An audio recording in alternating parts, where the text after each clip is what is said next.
Morning বন্ধুরা, আজকের menu হচ্ছে বেগুন ভাজা। দেখতে পাচ্ছ বেগুন ভাজাগুলো খুব তুলতুলে হয়েছে, তুলে নরম, খেতে খুবই টেস্ট। আজকে ব্যস্ত ছিলাম তাই রেসিপিটা রান্না করাটা দেখাতে পারলাম না, তাই রেডি করাটা দেখাচ্ছি। এই যে দেখতে পাচ্ছ ঝিঙে দিয়ে চিংড়ি মাছ, ঝিঙের ঝোল করা হয়েছে।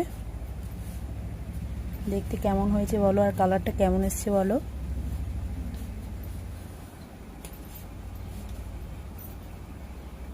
এতে রসুন বাটা দেওয়া হয়েছে, হলুদ জিরের গুঁড়ো আর পেঁয়াজ দেওয়া হয়েছে। আর এই যে দেখতে পাচ্ছ মাছটি, এই মাছটার নাম কি বলো অবশ্যই তোমরা কমেন্ট করে জানাও। মাছটার নাম কি? আজকের অনেকগুলো রেসিপি হয়েছে, তোমাদেরকে এই মাছটা অনেকবার দেখিয়েছি। এই মাছটা এখানে খুবই বেশি পাওয়া যায় আর খুবই খেতে খুবই টেস্ট, আমারও খুবই ভালো লাগে। দেখতে পাচ্ছ, আর কালারটা কেমন এসছে অবশ্যই বলো। আর এই একটা মাছ, এই মাছটার কালার কেমন এসছে বলো। এই মাছটির নাম হচ্ছে ভোলা মাছ। ভোলা মাছ কে কে খেয়েছো বন্ধুরা তোমরা বলো। আর ভোলা মাছের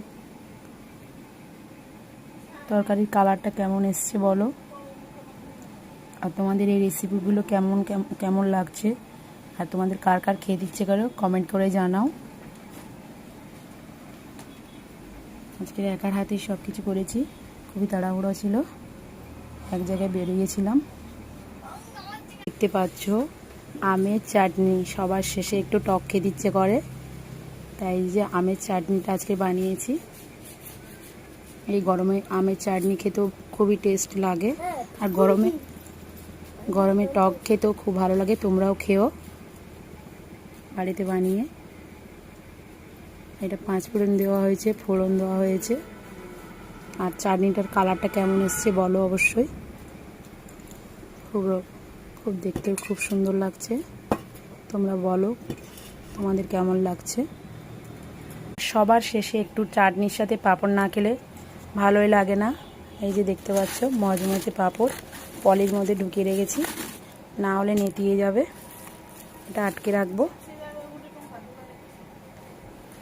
এই পাঁপড় কে কে খাবে ভালো বলো তোমরা, আর এই পাঁপড় কে কে খেতে ভালোবাসো অবশ্যই কমেন্ট করে জানাও। আর পাঁপড়টা কেমন ভাজা হয়েছে তোমরা অবশ্যই বলো।